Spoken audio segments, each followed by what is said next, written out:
travel halts, and the various other categories that I have not indicated here, but who have to go through the JTB and or the TPBCO for licensing.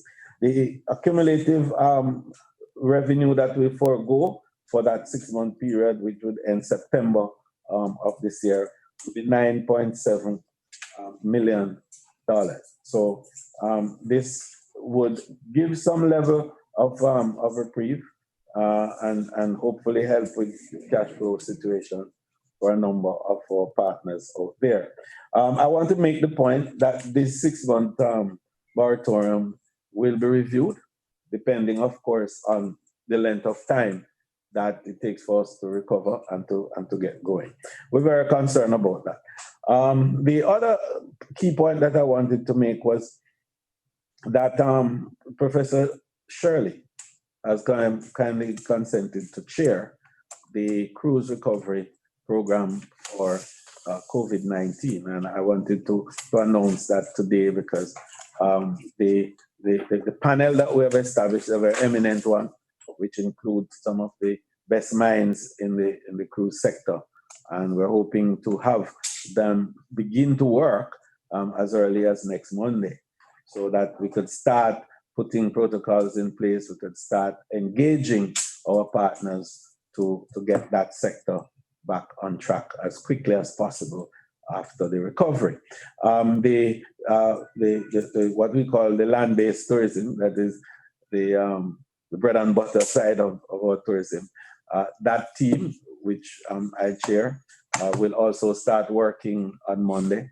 And it consists of all the key stakeholders and major players in the industry. And we're going to be working on a hard 2-week drive to get the framework of the recovery ready for first discussion. We are talking with a major international company to work with us in developing the technical aspect of the plan. And we are going to be taking that plan now to our partners overseas, our airline partners, or cooperators, and so on. So all of us will buy into this, because what we're trying to create is a new tourism after COVID-19. We recognize the changes that are going to take place. We recognize the primacy of health security in all of this, and also to ensure that our destination assurance is there, not just as a promise to the market that you'll be safe and secure when you come to Jamaica, but a promise to ourselves that we will make sure that all the citizens of Jamaica are safe and secure and are practicing the highest level of health protocols that is available. So those points I wanted to make. And finally, last week we announced the online training program, and that program will in fact now be launched next Wednesday at 2:00. And already we have gotten interest and registration from a whole host of workers. And I've never seen a program that we've brought on board that has seen so much interest. Yesterday we had a virtual meeting with all the heads of hotels across Jamaica, involving also some of the HR leaders, and they showed a level of excitement for this program that I believe was most encouraging. So Carol Rose Brown, who heads the Jamaica Center for Tourism Innovation, and her team will lead off that program on Wednesday of next week. And it will cover a whole range of areas, not just training now in basic skills in the industry and the supervisory skills and so on, but we're going to be putting a big focus on health protocols. We're going to be looking at what are some of the new ways in which hoteliers are going to have to operate in terms of securing the health of the nation while also securing the health of the visitors. So this, I think, is a new dimension to the program. It wasn't there when I spoke with you the last time, but in the last week, we have come together, and again, through the recommendation of our partners in the industry, we have included that in the curriculum for the online training.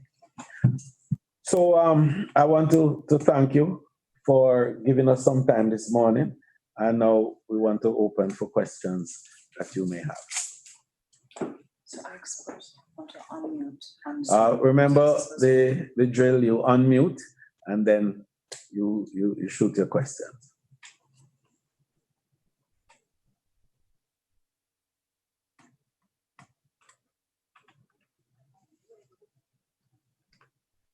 Are we? I'm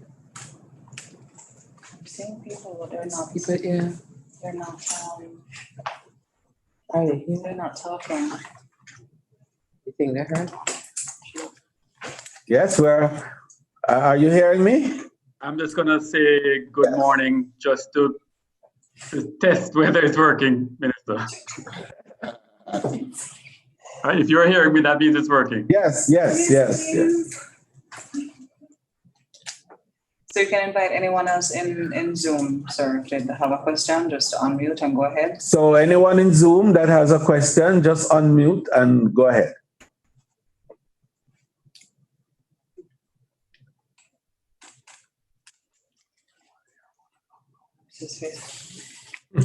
In the interim, Yes. sir, for Facebook. Somebody did something? No. John? No, he just simply came in the room. We have a question on Facebook. Andrea Foster is asking, how will persons be able to access the online training programs?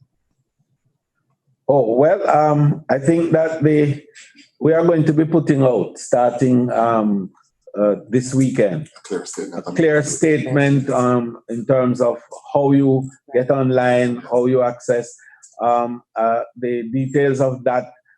And as a matter of fact, it's going to be more than just a statement. We're going to have ads on television and on Facebook and all the social media with regards to that. I personally don't have all that detail at this minute to give you, but we will have it all ready for you for this weekend. Right. And most of the commentary we're receiving from social is not questions, it's just applause, apparently, and good initiatives, especially where the online training is concerned, sir. So they're ready to sign up. Well, we're getting very positive reviews from the social media players this morning on much of what is being said. And that's good. But I'd love to hear from you any concerns that you may have, also any questions, so we can move on from this briefing pretty confident that we are all at one and we're going out there to make this thing happen and to beat this COVID-19 virus and send it back from where it came. All right, yeah, that's it. If they have no other questions, you have to run, sir. Well, if I could just say, Minister, it's not a question. It's just there could be no better time to launch something like this, whilst so many of our team members are at home, and to be able to provide the necessary skills that we require. It is normally so difficult to do in the normal working day and in the working environments. So this initiative is really something that I can completely understand the applause that you're getting and fully support. It really can make a big difference, especially with the new skills that we're going to need to learn with regards to the new health protocols that are very much going to have to be embraced by every part of the industry, hotels and attractions, transportation, etc. So just wanted to make that note. Thanks, John. It's part of your resilience building. Yes, of course, the director is making the good point. This is a key part of the whole tourism resilience that we're building to enable us to respond quickly and bounce back fast after disruptions that may come from time to time. Okay, thank you very much and have a great morning. Thank you, Minister. You too. Speak.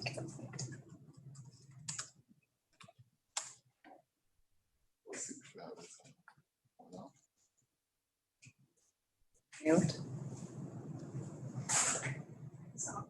So, We don't know. play it.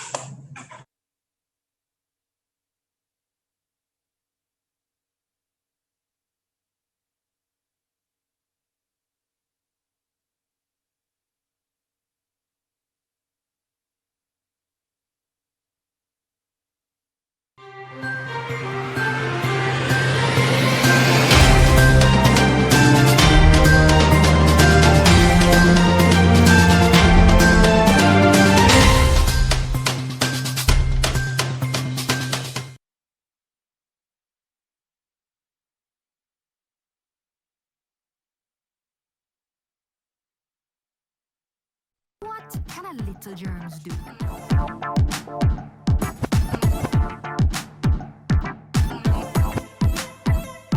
Pink eye running belly even flu. Germs can make them happen to you. Put germs on us with these. Cover your mouth.